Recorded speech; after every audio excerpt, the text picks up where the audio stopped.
Welcome to the Philos Project Podcast. I'm your host, Dominique Hoffman, and this week I'll be speaking with Marc LiVecche again. He's one of our favorite podcast guests to discuss the recent escalations in the Middle East following the July 27th attack from Hezbollah on the Druze village in Israel's Golan Heights that took the lives of 12 children and teenagers and injured dozens more. It was the escalation point in the larger conflict with Israel and Iranian proxies in the region that we have been waiting for since the start of the war in Gaza following the October 7th massacres. Marc walks us through the importance of justice and deterrence in war and how we can hold that in tension with restraint, as well as concepts such as mercy and justice, and how we as Christians should think about the destruction and death of the wicked. I hope you enjoy this episode. Marc LiVecche, thank you for joining us again on the Philos Project Podcast. Always a pleasure. Thanks for having me again. Well, you're one of the favorite guests that we've had when I get feedback on the podcast, and I think it's your ability to break down these complex geopolitical news cycles, but also your ability to dissect war. And so we see escalations or the fear of escalation in the Middle East these last few weeks following some of Israel's strategic kills of key Hezbollah and Hamas leaders. So before we dive into the news and we break down some of these concepts such as deterrence, restraint, escalation, I want to just point the audience to your article, which we'll be discussing for the podcast today. It's A Good Week for Israel, or How to Think About the Death of the Wicked. You can find that on Providence Magazine's website. I don't know if you have any initial thoughts before we get into the episode about the last 2 weeks in the Middle East. No, I mean, I'm probably just happy to jump right in. The subtitle of the article, just a little bit of the dark art behind how some writers write some articles. I've had a number of people over the last few weeks ask me, just literally, how should Christians think about this? Because, they feel a certain sense of satisfaction, maybe even joy, depending on, how much of the circumstances on the ground in the Middle East they're aware of. And they feel guilty about that as Christians. Right? Can Christians celebrate the death of the wicked? And, these kinds of questions go all the way back. They were certainly in play when Osama bin Laden, was killed. There were celebrations out in front of the White House. Is that appropriate for Christians? How should we think about it? So that was clanking around in the back of my mind. And obviously, there was a larger story to tell behind that as I answered the question, and it sounds like we're going to touch on a lot of those. So happy to jump right in.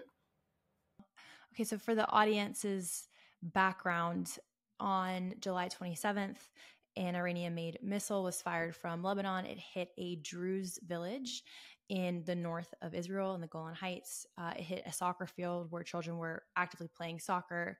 And tragically, 12 children and teenagers were killed and dozens more were injured. That was in the town of Majdal Shams in Israel's north, as I mentioned. And Israel, of course, promised to respond. This marked, I think, the greatest escalation, especially on Israel's soil, since the October 7th massacre. And fears of Israel's northern front opening have been present since the start of the war in Gaza, with Hezbollah pledging its allegiance, obviously, to Hamas and their cause, both of them being Iranian proxies. And Israel did respond, maybe not how the world was waiting for them to respond. They responded very discriminately, and they took out 3 key Hezbollah and then 2 Hamas, one Hezbollah, 2 Hamas, 3 in total, political or military leaders, Fuad Shukr, Ismail Haniyeh, and Mohammed Dayef.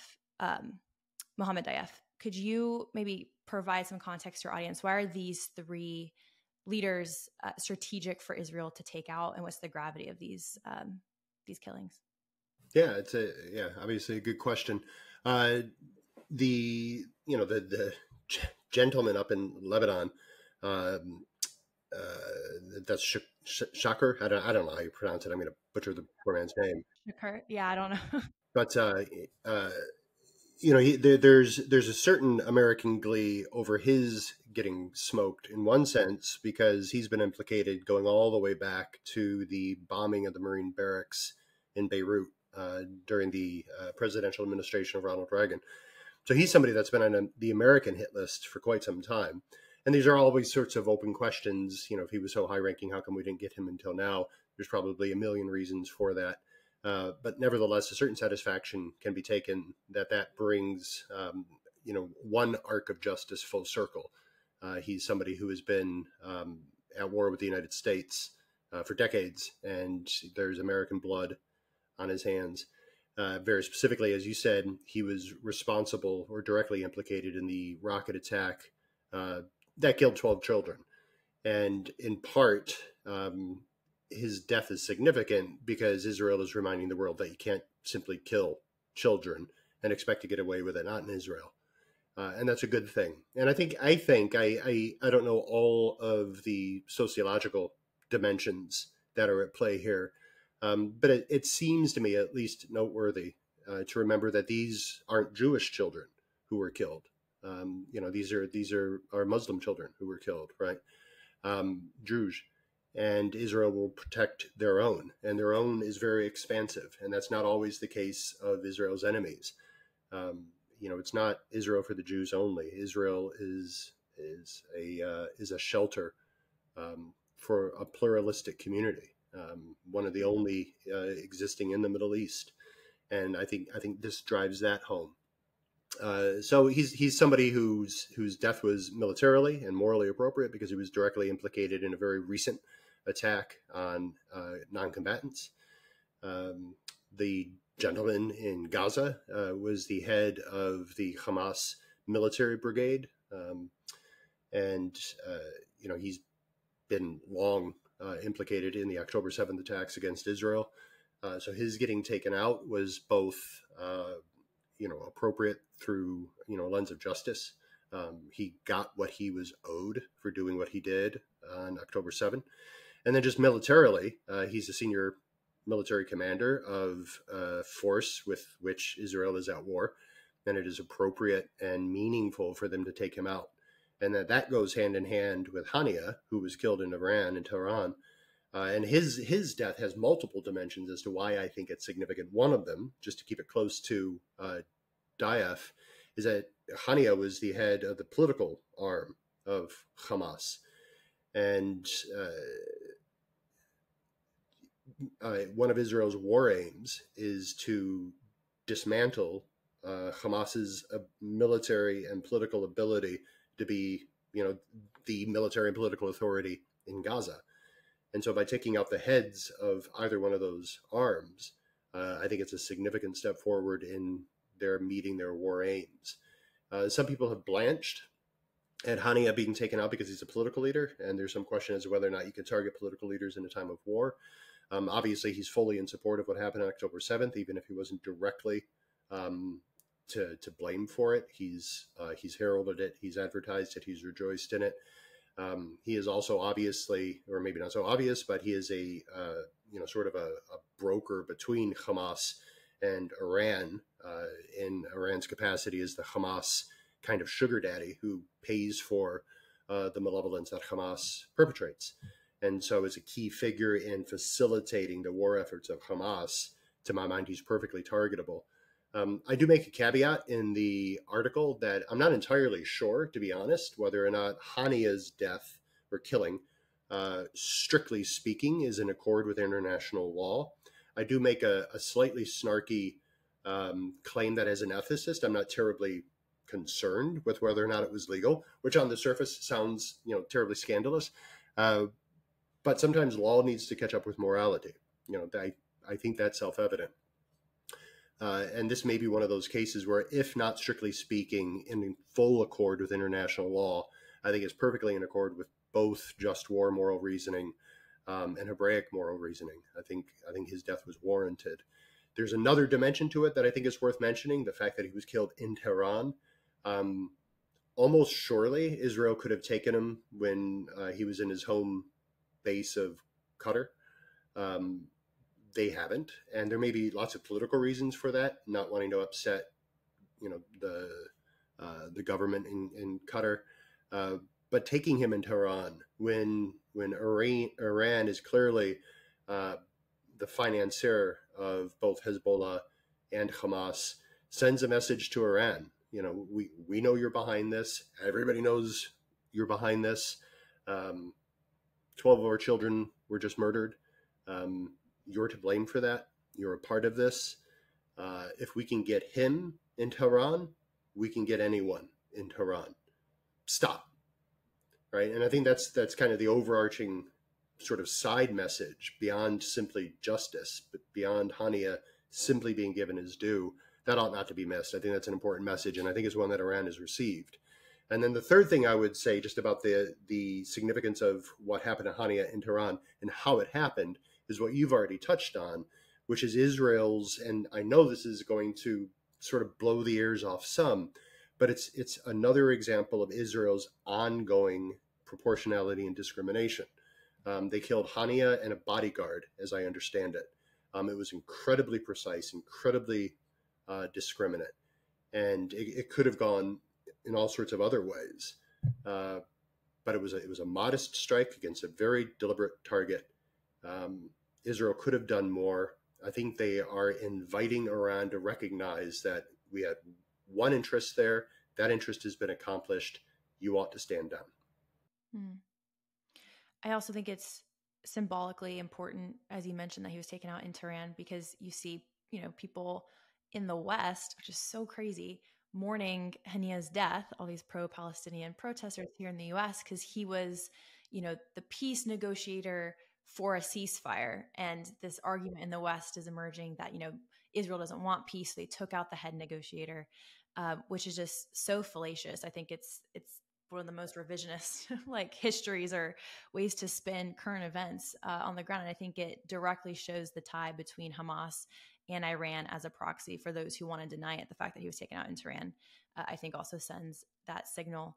I want to get into the capabilities of Israel and how these targeted killings demonstrate those incredible capabilities. But I want to touch a little bit and lean into, you mentioned in the article, kind of dancing around the question, is this an assassination? Is this a moral and just targeted killing in a time of war? Obviously, the international community, as you pointed out, is outraged, calling this, an assassination in contradiction with international law. You don't liken him to Hitler, but you paint this historic analogy of it was Hitler legally and morally liable for the Holocaust, even though he never put a Jew in the gas chamber himself. Could you maybe touch on that and draw that parallel with his role in Hamas? Yeah, the anecdote that I share about Hitler is the attempted assassination, of course, of Adolf Hitler, and that's something that usually gets just an immediate pass, I think, in sort of American public consciousness. There's a movie coming out, I think, in November about Bonhoeffer.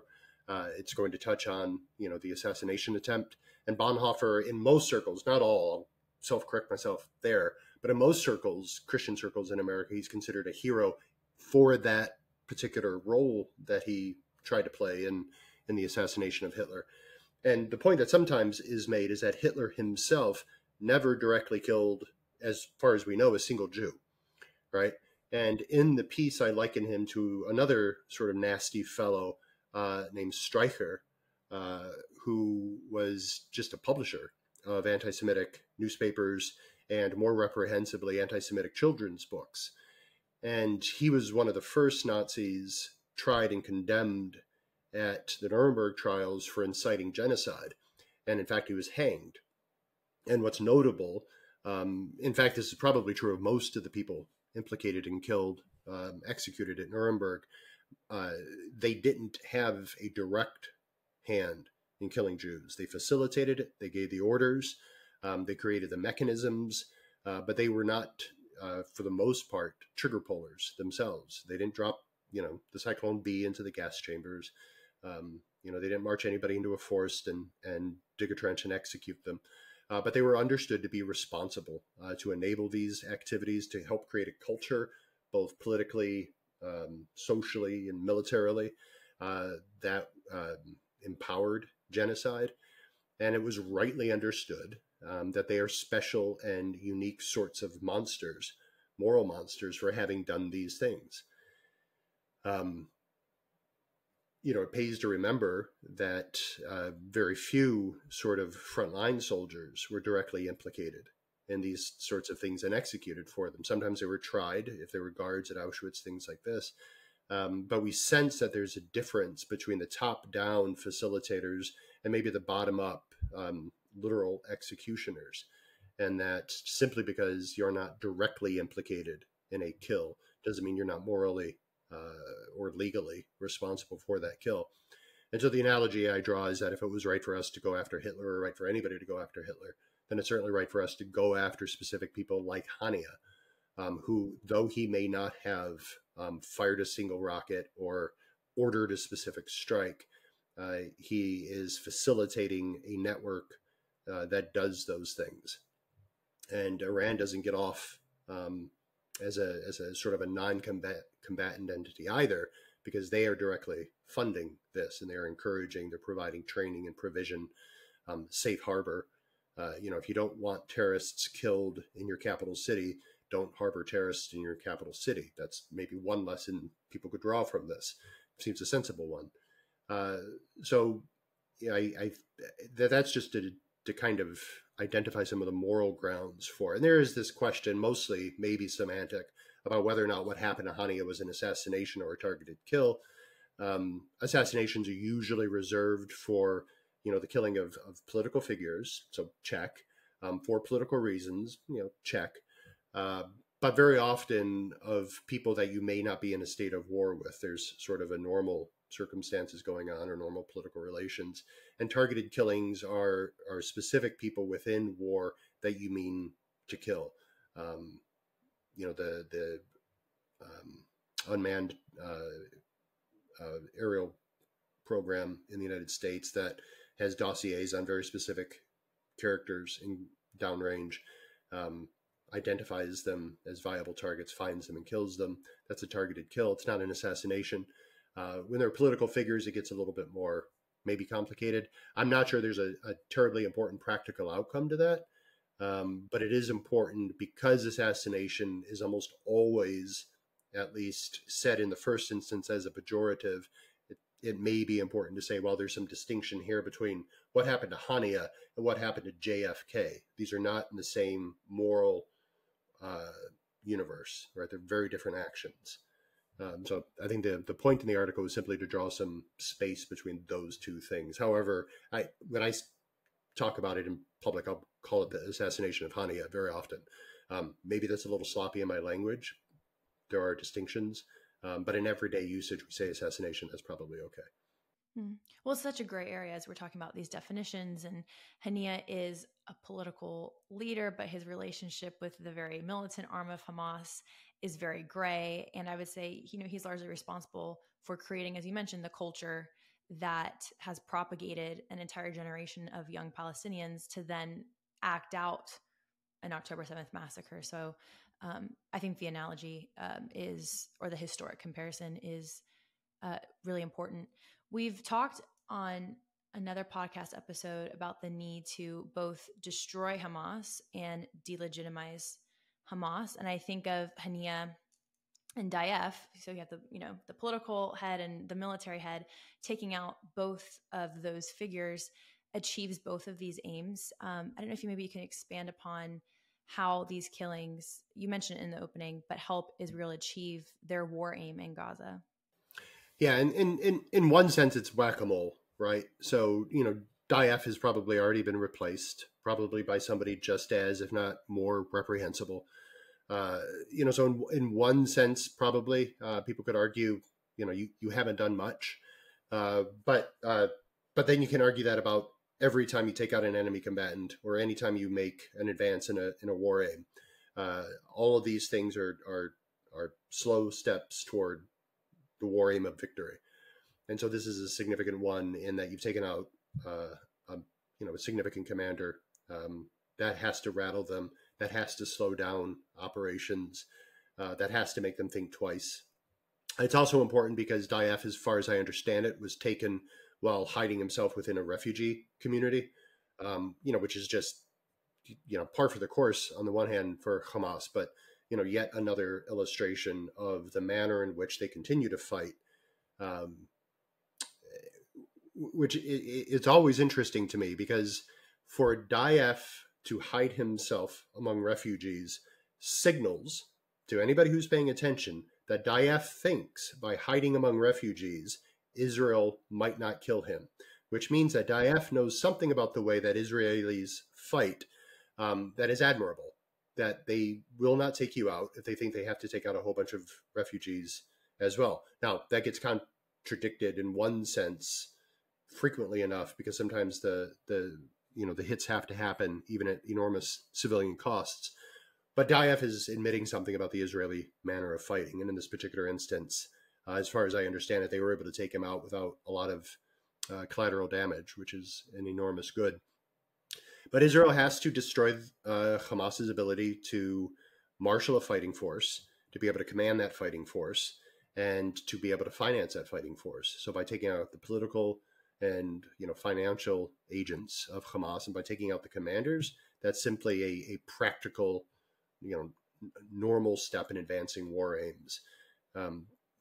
In one sense, people have seen this as escalatory, which is a little bit bizarre, because escalatory you would think was the taking out of 12 Druze children. That was the initial act of aggression, and then Israel's response to that can't be escalatory. It's justified retaliation in response to a criminal act.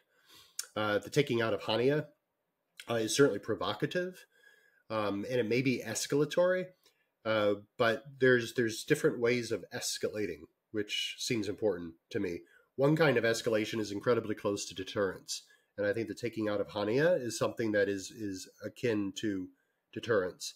So you deter traditionally by imposing significant costs on your adversary, or threatening significant costs to your adversary, so that you convince them not to do certain things. And it could be forward-looking, right? We have a strong military, has a deterring effect. We have a forwardly projected military that has a deterring effect. People might not do certain things. When people do things and we respond to them, you can also respond in a manner that has a deterring effect. So if you throw 3 missiles at me, I could respond by throwing 3 missiles at you, but that may not have a deterring effect, because those are costs maybe you can absorb. If you throw 3 missiles at me and I throw 30 at you, and I take out some significant command and control structures, that may have the deterring effect, because I am now imposing costs that you are unable or unwilling to absorb. So escalation, in this sense, is simply ratcheting up the intensity of a already existing conflict, even if it's cold. You're ratcheting up the intensity for the sake of deterring future behavior, and for the sake of not necessarily returning to the status quo. Deterrence very often is sort of an effort to keep things at the status quo. Don't break the peace, or we'll impose costs. Obviously, that changes once the conflict is ignited. But sometimes you escalate for the sake of being able to de-escalate. You're not escalating merely for the sake of provocation. You're not escalating necessarily for the sake of creating a wider war. But in this case, it seems clear to me that Israel is escalating for the sake of trying to establish stability. And they've establishing stability by punishing actors who have done criminal acts, or simply military leaders, and by deterring Iranian behavior. And now the ball, in a sense, is in Iran's court, whether or not they will receive that message, absorb those costs, and stand down. In all likelihood, they'll have to do something public in order to save face. My hope is that it'll be something that is largely symbolic, but something that can, demonstrate that they've avenged themselves. But my hope is that they get the message that these are, the future doesn't look good if they want to continue the activities that they're doing. That's probably, very aspirational, not likely to happen, but I think that's the effort. Escalation is like the E word right now. Everybody's saying Israel shouldn't escalate. It seems to me that unless they want the status quo, and the status quo has been hell on Israeli citizens, then they need to escalate for the sake of establishing stability. And for a potential resolution to this conflict. I think Israel's stayed in this, as you mentioned, I would love to get your thoughts on the status quo, but they've kind of stayed in this state of constant war, or maybe cold war, but always on the brink of escalation should their adversaries provoke them. Um, I would love to get your thoughts on, and this is just my observation, so you being the expert can correct me if this is a false kind of anecdote, but when I look at Israel, I see the West, obviously, which is their critical support, specifically the US, calling on Israel to restrain themselves or be, highly discriminate in any response. And I think it's undermined Israel's overall deterrence in the region, because they'll typically strike back, but it might be, small. It might hit a small cell. They haven't taken out like these big heads as they have now in response to the missile in the Golan Heights on July 27th. Do you think restraint can undermine deterrence and conflict? And where is Israel sitting in this tension? Because obviously they need their alliance and support from the United States, but at what point should Israel escalate to then achieve an end to this conflict? Yeah, it's a good question. This is way above my pay grade as well, because these are incredibly difficult, I think, military and even diplomatic questions that I think require an enormous amount of can we say expert prudence, right? And incredibly well-informed moral reasoning that coupled with prudence allows us to do things that are efficient and efficacious and wise. But I think you're right. I think October 6th, the status quo was attractive in Israel. Like, we could live with this forever.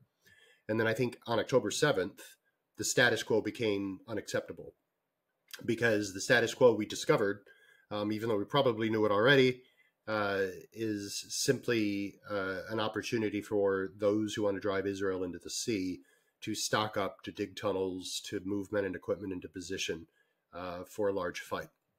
And so I think October 7th, the recognition was we really can't go back to the status quo. Whatever way forward will lead to peace between Israelis and Palestinians, whatever way that is, it does not include Hamas by Hamas's choice.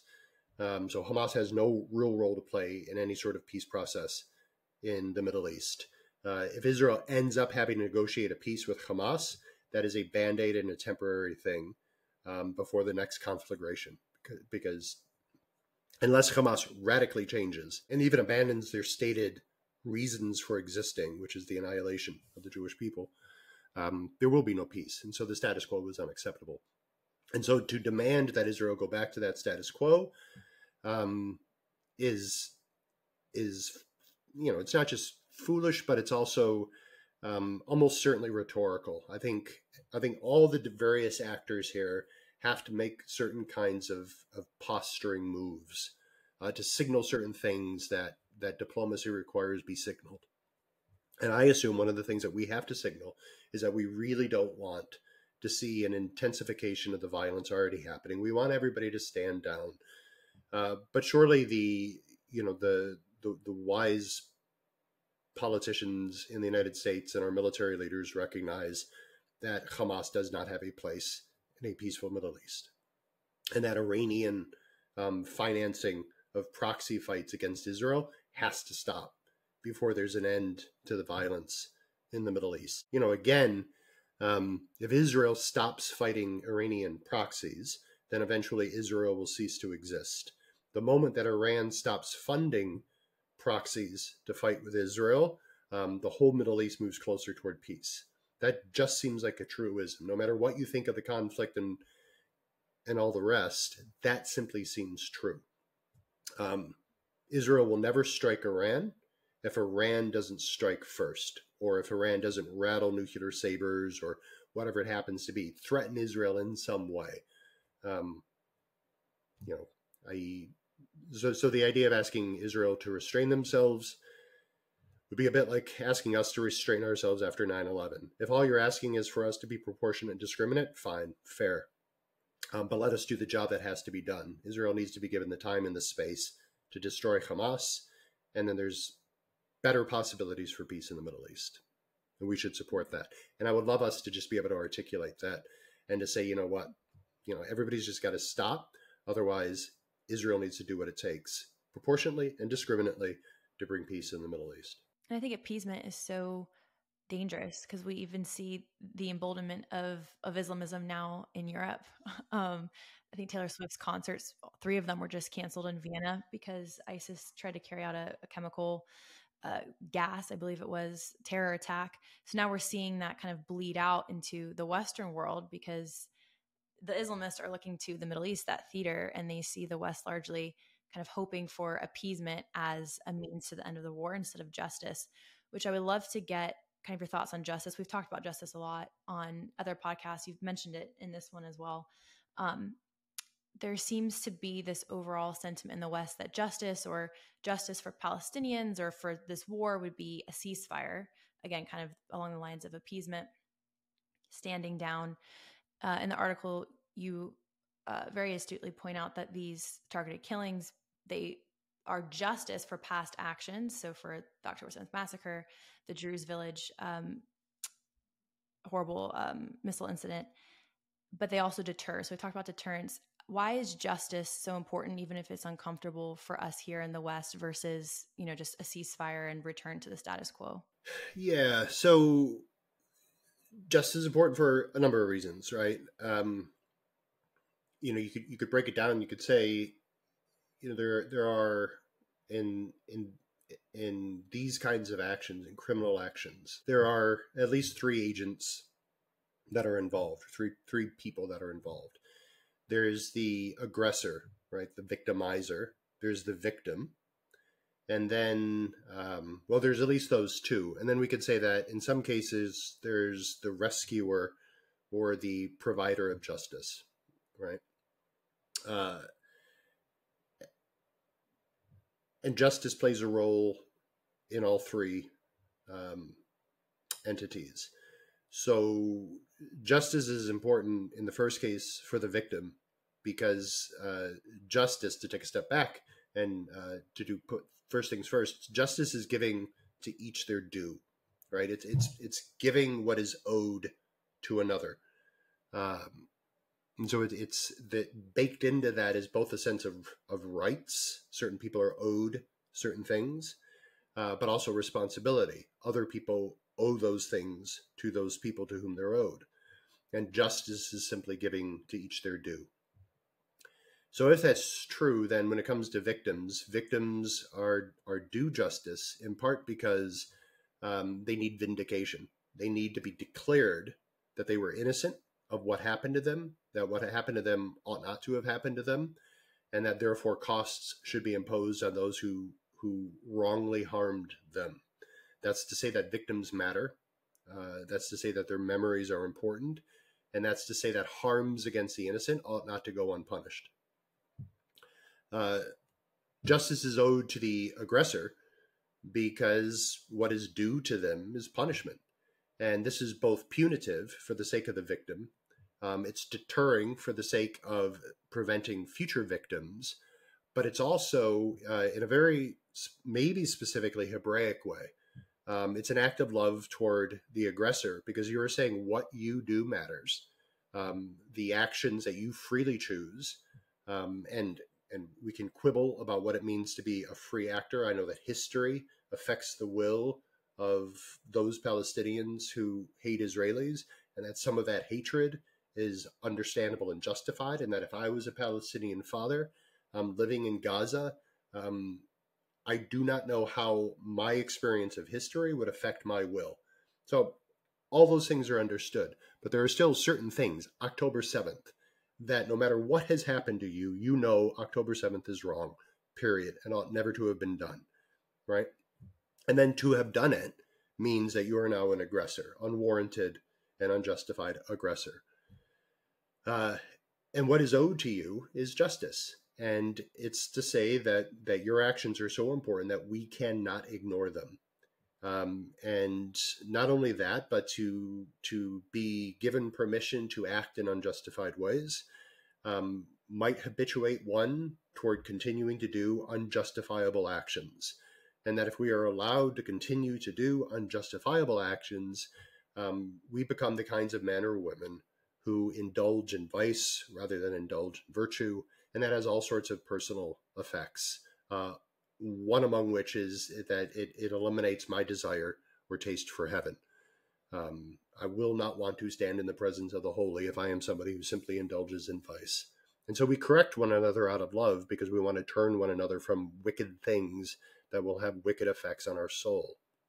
And then justice is also important for the provider of justice because it's to act in accord with human responsibility as beings made in the image of a God who loves justice, who loves mercy, who loves the victims, all of that.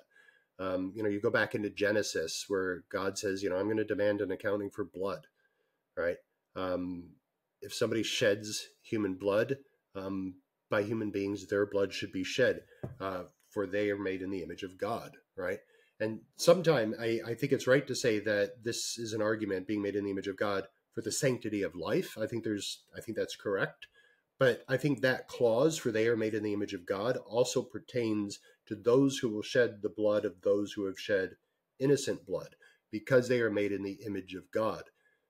Because we are made in the image of God, we must seek justice and we must have an accounting and demand an accounting for the shedding of innocent blood. I think that's a part of what is captured in that declaration that, remember, they're made in the image of God. They can do nothing else but seek justice, right? Because that's part of what being an image bearer means. So I think justice is important for all those reasons. It's an act of virtue, and it habituates us as justice seekers to being the kinds of men and women who want to stand in the presence of the holy. And we got to be really careful with that because, victimizers are complicated human beings. They are a marbling of good and bad effects. And, there are very few simple monsters in the world. There's very few Hitlers, very few Eichmanns, probably very few Haniyehs. And so we have to be careful. But that's not to say that we can't be resolute or decisive as well. I also think it's important too to think of justice, especially in this conflict, not just for, taking out Haniyeh isn't just justice for Israelis, it's justice for many Palestinians. Same with Daif. He was hiding in, as you mentioned, a humanitarian refugee village. And you see them taking the innocent lives of their own people too. So just when thinking about this conflict, I think it's important to think of the innocent lives of the Palestinians as well, and that there is some form of justice in that for them, even if Palestinians at large might not view it that way. No, that's exactly right. That's great. That's an incredibly important insight because among Hamas's worst crimes is the betrayal of the Palestinian people, right? The number one obstacle standing between the average Palestinian and human flourishing is Hamas. And Haniyeh also has siphoned millions of dollars in humanitarian aid. So you have, their direct safety, and then you also just have their well-being at stake as well. And they do have a moral responsibility for their own people. They have to be held accountable for. You kind of bring this whole article together on, how should we as Christians think about the death of the wicked? And you mentioned, a lot of people were excited or happy or maybe even an odd emotion, joyful over the death of a lot of these key Islamist figures in the Middle East arena. How should we think of that? I know that's a big question, and you break it down in the article, so I'll give it over to you to do that. Yeah. I've said elsewhere, maybe on this podcast, but certainly in your presence, that I became a Christian through a study of the Holocaust, right? And it was an encounter with overwhelming evil and a desire for retribution against that. And baked into that whole sort of journey is an encounter with, certain kinds of human depravity that you want remedy to. And if I'm right, that a part of what it means to be made in the image of God is to be a justice seeker, which is probably largely synonymous with being a peacemaker, not a peacekeeper, but a peacemaker, then we've got to contend with the wicked, right? Because very often, it's the wicked among us who provide sort of the greatest challenges to knowing how it is that we as Christians ought to move in the world. And so I think what's behind the question of, am I right to celebrate the death of Haniyeh? I think baked into that is a question of, I feel joy, and is my joy properly located? And so there's probably different ways of going about this. You've seen the videos. So on October 7th, there were certain people who celebrated the deaths of certain other people. Bracket that. A couple weeks ago, there were certain people celebrating the deaths of 3 particular people, Haniyeh, Diaf, and Shukr. Are they the same? I would contend, unsurprisingly, that no, they're not the same. Among the differences is the fact that those who were killed on October 7th were anonymous. They were killed simply because, and this is even false, but they were killed simply because they were Israeli Jews. Not all of them were, right? So it amplifies the evil lunacy of October 7th. But they were celebrating because they assumed that the victims are simply Israeli Jews, and simply Israeli Jews ought to die. And we are celebrating their deaths per se. When we turn to the deaths or the killings of Haniyeh, Diaf, or Shukr, yes, we're celebrating the fact that they have been killed, right? The event of their deaths. But I think if you start to really push and you ask, what is it that we're celebrating? Why are we joyful? Some of them I've touched on. Like I remember the bombing of the Marine barracks in Beirut. I'm glad that the people who were responsible for that continue to come to justice. All right. So the location of my joy is the application of justice and the vindication of victims whose victimization deserves to be retributed. That's a little different than celebrating the fact of Shukr's death per se, right? I'm glad that Haniyeh is no longer the political leader of Hamas. I know somebody else will take over. And then I hope that person goes away as well. Not so much because I hold any personal animosity toward that human being as such, but for the fact of what they do and for the facts of the things that they facilitate. And if we can put an end to those things or hamper those things, that's a good. And I want to celebrate that. I want to celebrate that Israel's reach is long. I want to celebrate that maybe Iran has been deterred. Those sorts of things. There's an outstanding book that I often recommend by Nigel Bigger, who is now emeritus, but he was a professor of ethics at Christ Church in Oxford. And the book is called In Defense of War, and it's got the goofy British spelling of defense. So when you look it up, you got to put a C instead of an S, but you'll manage. So In Defense of War, and in there he talks about the death of the wicked, and he makes an important distinction where he says, look, all human death is an evil, right? Because it's the loss of some essential good. Even the death of someone like Hitler or Pol Pot, or we could add Haniyeh or Diaf or Shukr, even the death of somebody whose life seems so monstrous that their death seems only to be a net gain for the world. Even their deaths, rightly understood, are evils, because it's the loss of the good of life. Even a life that has been so mismanaged that their life is of no practical good to most of the people around them, rightly understood. But even those deaths are evils, and as such, there's a place for grief and a place for mourning. And I think I take my cues from this from God, who we are told desires that the wicked would be saved. He does not desire, as such, the death or the loss of the wicked. But we know that he kills the wicked. We know that they will be punished, those who don't repent, right? So there's a desire, and then there's what's going to happen necessarily. And those things are somehow not incompatible, right? And so, there's a midrash, I guess, that is told of the crossing of the Red Sea. I've often talked about this in my writings and public talks because I think it's a poignant example.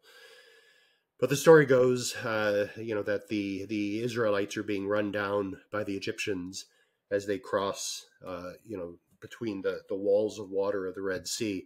And the angels are watching this happen alongside God. And the angels are breathless with tension because they don't know how this is going to resolve. And much to their joy and surprise, the Israelites gain dry land, and God closes the water over the Egyptian army, and the Egyptians are drowned. And the angels break into joy and celebration over the destruction of the Egyptians and the salvation of Israel. And God turns on them and rebukes them and says, my children drown, and you celebrate, right? You would sing. And there's something in this that catches the idea that, the internal dimension of God's external expression of wrath, says Abraham Joshua Heschel, is grief. And that seems about right. That even though we do the things that are necessary to be done, we're justice bringers, we're peacemakers, which sometimes means, that we cause death and destruction of our enemies. There's still a place for grief, even as we do these things that are right to do. And so I think it is right to celebrate the death of the wicked in that sense, but to be careful where we locate that joy. There should be a part of us that acknowledges that if this could have been brought about in any other way, we ought to prefer that other way. And that's not to say that even when people repent, they ought not to be punished. They should still, but the application of mercy maybe has a greater possibility. So I think it's complicated in one sense, but I think we have examples of how it's properly done all over the place. Could you maybe speak to some Christians who would argue for the position of mercy or for pacifism? How can we hold mercy and justice even to the extent of taking a life? How do we hold that in tension as Christians? Right. There's a couple things to be said about that. I'll try to avoid the snarky things. One is to remember that mercy always costs somebody something, right? Because there will be an accounting for harms done. Somebody has to pay the price of harms done. And the misapplication of mercy will suggest that the victim pays the costs of the harm done. Now, the proper application of mercy might also allow that the victim absorbs the costs of the harm done. I think that's part of the lesson of the cross. That's granted, right? But in situations like in the Middle East, to suggest that we show mercy to somebody like Haniyeh or the Hamas militants is going to suggest that the victims of October 7th and future Israeli victims and the Palestinian people pay the price of that mercy. They absorb the costs. And I think by and large, it's a perversion of mercy to require other victims to pay the cost of that mercy. It's one thing if I am the victim and I decide in certain circumstances to show mercy. But even there, we have to question what kind of mercy, what is mercy in this situation? A part of the injustice of mercy, not just because you're making victims unjustifiably pay the costs of mercy. Another possibility for the injustice of mercy is again toward the evildoers themselves. Because if it's true that God always approaches his people in grace, then when someone does something wrong and they come to recognize the error of their ways and they come to feel grief for this thing that they have done, and that grief is allowed to fester until the grief turns into remorse, and that remorse into repentance, and that repentance provokes penance, and that penance then begins to properly seek forgiveness and reconciliation, then you've discovered that there's a cycle that follows after wrongdoing that might eventuate in forgiveness. And at that point, maybe mercy is a really good and appropriate thing. But if you show mercy at the beginning of that cycle, then you might short circuit that cycle. And you might prevent somebody from truly seeing the error of their ways and grieving the things they've done because you've forgiven it.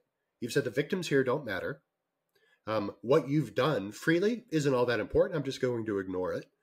And you take away their possibility for grief and for remorse, and therefore for repentance, and therefore for seeing the error of their ways and demonstrating a desire never to do those things again. So I think mercy can be misapplied to the point where it becomes a kind of injustice. I think it's a very tricky thing. And as to this business of human beings not being the ones who ought to exact justice. That's just not how Scripture has ever worked. God works within human life through human institutions, such as the government, to be his viceroys, to be his justice bringers on earth. I mean, Romans 13 makes that abundantly clear, that a part of being made in the image of God is to practice dominion over the earth, right? And that's providential care for all of creation. And a part of that providential care will eventuate into human government and the use of government to provide for the basic goods of political life, which are order and justice and therefore peace. This is the whole problem with Hamas, is that they have abdicated the responsibilities of human government, even though they've embraced its power. They are not providing for the order or the justice, and therefore there is no peace for the Palestinian people. Human beings have a role to play that's been delegated to us by God, to be justice bearers on earth. We are not ultimately responsible for history, but we have a penultimate responsibility in history. And to shirk that, I think, is to abandon human responsibility and to abandon what it means to be made in the image of God. Well, Marc, thank you so much for helping me and the audience understand some of these really big questions that we grapple with, as Christians, and trying to make sense of the world through that lens and that realist statescraft lens, which the Providence magazine does a great job of speaking to that worldview, or speaking from that worldview. Could you direct our audience on where they can find your work? And I know you also have an X account, so maybe they can follow you there. That's right. Providencemag.com is the website of Providence, a journal of Christianity and American foreign policy. There's a lot of good stuff there. I've got an Amazon page. I don't know how you find it, but if you go to Amazon and you type in Marc LiVecche, you'll find my books page. A lot of what I talk about here is reflected in a book called The Good Kill, which is kind of grim. But the subtitle is Just War and Moral Injury. And it's a serious effort to take a serious look at human responsibility, and sometimes the cost of what that responsibility brings, by which I mean the grief that we've already alluded to when it comes to being bearers of justice. Another great resource is, the Philos Project. I think you know them. People should, read the stuff that you guys post and the interviews you do, because you guys ask serious questions. I continue to love and admire the fact that you guys are lovers of the state of Israel, while we continue to pray for and advocate for the Palestinian people. You don't see those two things as being incoherent obligations. And I appreciate that. I pray every day for Palestinian people, and I do wonder what I would be like if I was a Palestinian father. But just because I feel a sense of victimization as a Palestinian father doesn't, mean that I can shirk the responsibilities that I have and not look reality full in the face. And the best thing for the Palestinian people, I believe, is the eradication of Hamas. And that will be, hopefully a means toward their quick flourishing.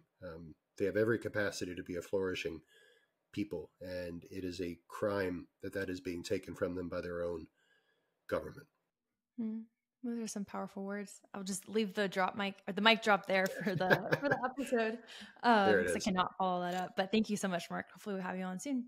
Thank you. Thanks for asking great questions, and I always appreciate your insight. So happy to talk anytime.